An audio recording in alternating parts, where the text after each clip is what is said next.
La Constitución Política de los Estados Unidos Mexicanos cuenta con 136 artículos y se estableció como un documento con las normas que rigen al país en 1917. No es la primera constitución que tuvo México, sino la cuarta. Bueno, y si es la cuarta, ¿qué pasa con las demás? Muy bien, quédate aquí para un pequeño repaso.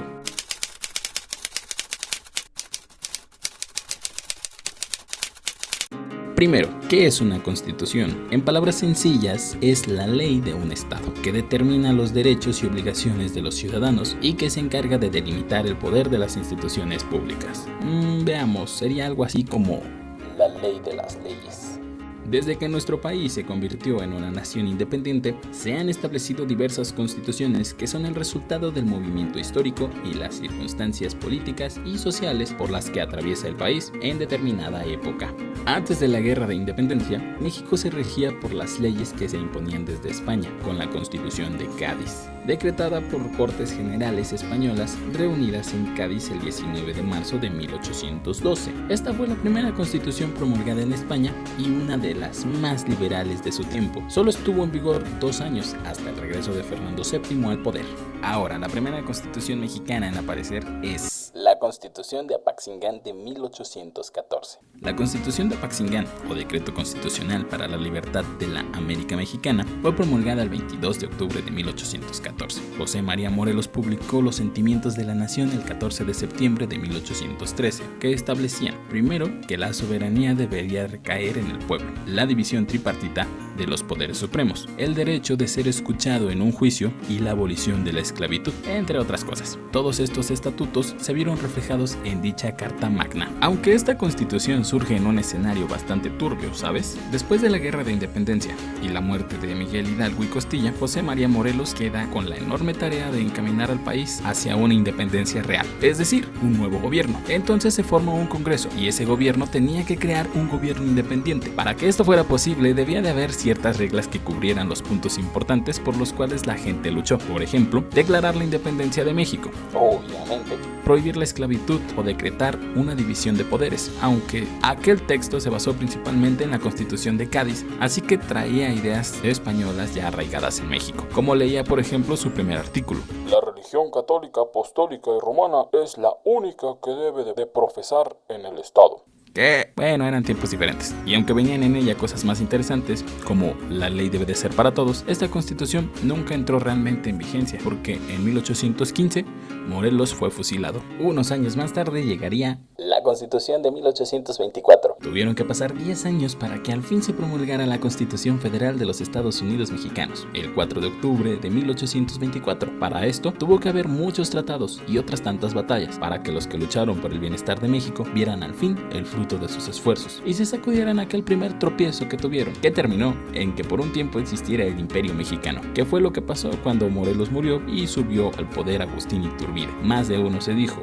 dejar de ser la Nueva España para pasar a convertirnos en el Imperio Mexicano no es exactamente una mejora. Afortunadamente, esta gente siguió luchando e Iturbide abdicó en 1823, con lo que se estableció un supremo poder ejecutivo. Naturalmente, hubo un choque de ideales. Unos decían que había que copiarle a los vecinos del norte y formar un conjunto de Estados Unidos entre sí, pero otros creían más en el modelo de los estados libres. Los primeros ganaron diciendo, según ellos, que eso era lo que quería la gente, y se firmó la Constitución que puso a Guadalupe Victoria como el primer presidente de los Estados Unidos mexicanos. Al menos el primer artículo ya dejaba en claro la independencia del país. Bueno, algo es algo, ¿no? Después vendría la Constitución de 1857. Algo debió de salir realmente mal, o quizá resultó que eso que era lo que la gente quería no era exactamente lo que la gente quería, y varios territorios comenzaron a pelear por su independencia. Algunos solo querían ser realmente libres, otros querían pertenecer a otro conjunto de estados, pero no los mexicanos. El gobierno quiso poner orden y entonces declaró que ahora México era una república federal. El 23 de octubre de 1835 se suplantó la Constitución de 1824 con el proyecto que daría las bases para la nueva Constitución. Al año siguiente, el 30 de diciembre de 1836, vio la luz la Constitución conocida como las 7 leyes o Constitución del régimen centralista. No tardó para que se decidiera que debía de haber nuevas leyes, más adecuadas a la situación. Si hay que señalar a alguien dentro de todo este mitote, ese sería Antonio López de Santana, quien endeudó el país y vendió otra parte. En realidad eso es muy oficialista y creo que se prestaría mucho para el debate, pero ya te hablaré de Antonio López de Santana con con calma. Este monigote va a promover la constitución del régimen centralista. Estas medidas van a provocar la declaración de independencia de Texas, Tamaulipas y Yucatán. Las 7 leyes establecían, entre otras cosas, que se le otorgaba la ciudadanía solo a aquellos individuos que supieran leer y tuvieran un ingreso anual mínimo de 100 pesos. Excepto los trabajadores domésticos, porque estos sí no tenían derecho ni para votar.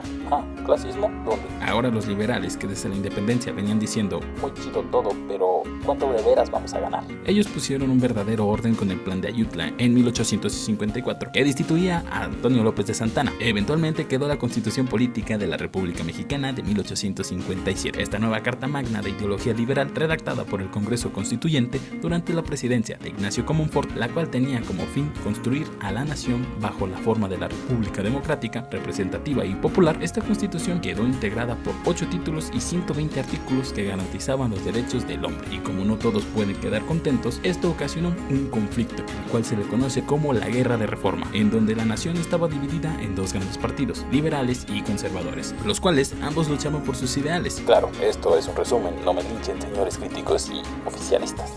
Y así llegaría la Constitución Política de los Estados Unidos Mexicanos de 1917. El 5 de febrero de 1917 se creó la Constitución Política de los Estados Unidos Mexicanos, o Carta Magna de 1917, donde se buscaba garantizar las demandas de los grupos que participaron en las luchas revolucionarias. La Constitución de 1857 ya separaba el Estado de la Iglesia. Gracias al cielo. Y era mucho más clara, dados los conflictos que lo obligaron a nacer en cuanto a cosas como la ciudadanía mexicana, los derechos y obligaciones del ciudadano, o por ejemplo, la libertad de expresión. Había mucho sobre cómo ser mexicano, pero faltaban puntos sobre cómo operar el gobierno, y de eso se encargó la Constitución de 1917. Se eliminaron, por ejemplo, la reelección de la presidencia. Y ahora, todo comenzó con el movimiento revolucionario, que arrojó el asesinato de algunos presidentes, como Francisco Ignacio y Madero, o el derrocamiento de otros, como Victoriano Huerta. El triunfo de los revolucionarios dio paso a cambiar la Constitución. Si exigían algo, había que hacerlo efectivo, ¿o no? Muchas sesiones de Congreso después, o mejor dicho, muchas acaloradas discusiones después, el 5 de febrero de 1917 se firmó la nueva Constitución,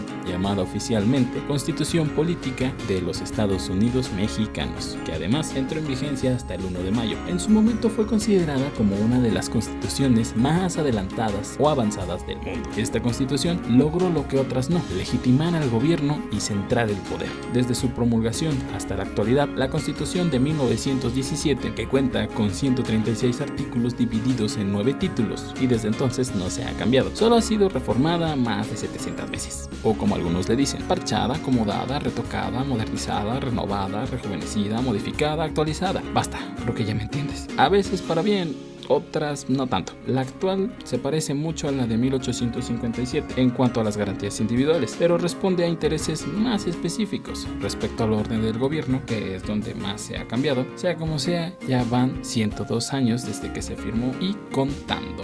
Ahora, resumiendo todo esto, sería la Constitución de 1824, la Constitución de 1836, la Constitución de 1857 y por último, la Constitución de 1917. Bueno, ahora ya sabes más acerca de las constituciones que han regido a este país. Si te gustó este trabajo, suscríbete, dale manito arriba, comparte, comenta y nos vemos en la siguiente. O nos escuchamos.